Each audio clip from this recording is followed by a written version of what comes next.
যোৰহাট লেখিকা সমাৰোহ সমিতি অতি পুৰণি। যেতিয়া সদৌ অসম লেখিকা সমাৰোহ সমিতি প্ৰথম আৰম্ভ হৈছিল তাৰ ঠিক দুবছৰৰ পাছত 1976 চনত তেতিয়া আমাৰ যোৰহাট শাখা লেখিকা সমাৰোহ সমিতি স্থাপিত হৈছিল আৰু তেতিয়াৰ পৰাই বৌদ্ধিক দিশত আমাৰ মহিলাসকলক আগবঢ়াই নিয়াৰ যি প্ৰচেষ্টা অব্যাহত আছে এতিয়ালৈকে।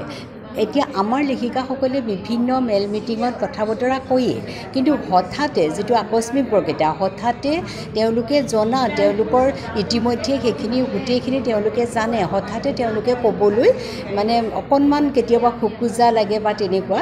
গতিকে আমি সেই প্ৰচেষ্টাটো কৰিছিলোঁ যে আমি সকলো জনা বস্তুকেই দিম, অসমীয়া সংস্কৃতি বা অসমীয়া সাহিত্যৰ লগত জড়িত বস্তুকেই দি অকণমান এখন আকস্মিক বক্তৃতা প্ৰতিযোগিতা পাতিম। আৰু এই প্ৰতিযোগিতাখনত আমি ইমানেই বেছি সুখী হ'লোঁ যে প্ৰতিগৰাকী লেখিকাই অতি সুন্দৰকৈ তেওঁলোকক দিয়া বিষয়বোৰ, যিবোৰ আমাৰ খোকা আছিল, ভাওনা আছিল আৰু নামঘৰ আছিল, এনেকুৱা ধৰণৰ কিছুমান আমাৰ নিজৰ জনা কিছুমান বিষয় অতি সুন্দৰকৈ তেওঁলোকে উপস্থাপন কৰিলে। গতিকে আমাৰ অকল এইটোৱে উদ্দেশ্য নহয় যে বৌদ্ধিক দিশত আমাৰ লেখিকাসকল আগবাঢ়ি যাব লাগে। আমাৰ গোটেইখিনি লেখিকাই প্ৰায় 60 ঊৰ্ধৰ, কেইগৰাকী মানুহে 50ৰ ঊৰ্ধৰ আছে। গতিকে তেওঁলোকক ব্যস্ত ৰখা আৰু তেওঁলোকৰ মানসিক অৱস্থাটো সুস্থিৰে ৰখা, ফূৰ্তিৰে ৰখা, সেয়াও আমাৰ দায়িত্ব বুলি ভাবোঁ। গতিকে আমি মাজে মাজে এনেকুৱা ধৰণৰ প্ৰতিযোগিতাসমূহ অনুষ্ঠিত কৰি থাকোঁ। আমাৰ বাবে পৰম সৌভাগ্যৰ বিষয়ে, আমি যোৰহাট লেখিকা সমাৰোহ সমিতিয়ে আজি মহিলাসকলৰ মাজত আকস্মিক বক্তৃতা প্ৰতিযোগিতা আয়োজন কৰিছিলোঁ আৰু এই আকস্মিক বক্তৃতা প্ৰতিযোগিতাত বহুতো মহিলাই ইয়াত আহি যোগদান কৰিলেহি আৰু আমি সফল হ'লোঁ বুলি ভাবিছোঁ।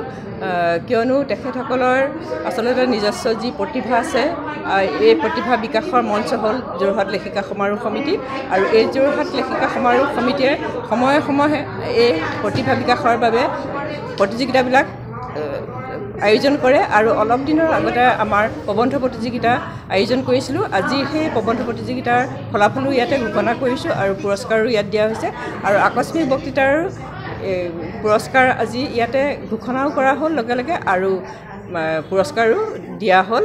আৰু আমাৰ বাবে অতি সৌভাগ্যৰ বিষয় যে আমাৰ মাজত আজি যি দুগৰাকী বিচাৰক আহি উপস্থিত হ'লহি, তেখেত দুয়োজনে আমাৰ যোৰহাটৰে কীৰ্তিমান শিক্ষয়িত্ৰী আৰু তেখেতসকলে অতি সুন্দৰভাৱে নিৰপেক্ষ দৃষ্টিভংগীৰে এই বিচাৰ প্ৰদান কৰিলে। আমি তেখেতসকলক ধন্যবাদ জ্ঞাপন কৰিছোঁ আৰু আমাৰ মাজৰে অতি আদৰৰ সদস্যা শ্ৰদ্ধাৰ গায়ত্ৰী হাজৰিকা আৰু ডক্টৰ অঞ্জুমণি শইকীয়া, ডক্টৰ মধুস্মিতা বৰুৱা চাংকুটি, তেখেতসকলক তিনিওগৰাকীয়ে আজি এই আমাৰ পুৰস্কাৰকেইটি আমালৈ আগবঢ়ালে। গতিকে আমি তেখেতৰ তিনিওগৰাকীলৈ আমি কৃতজ্ঞতা জ্ঞাপন কৰিছোঁ আৰু সেই তেনেদৰে প্ৰবন্ধ প্ৰতিযোগিতা আমাৰ আমাৰ মাজৰে সদস্যসকলে আগবঢ়াইছিলে আৰু তেখেতসকললৈ আমি কৃতজ্ঞতা প্ৰদান কৰিলোঁ।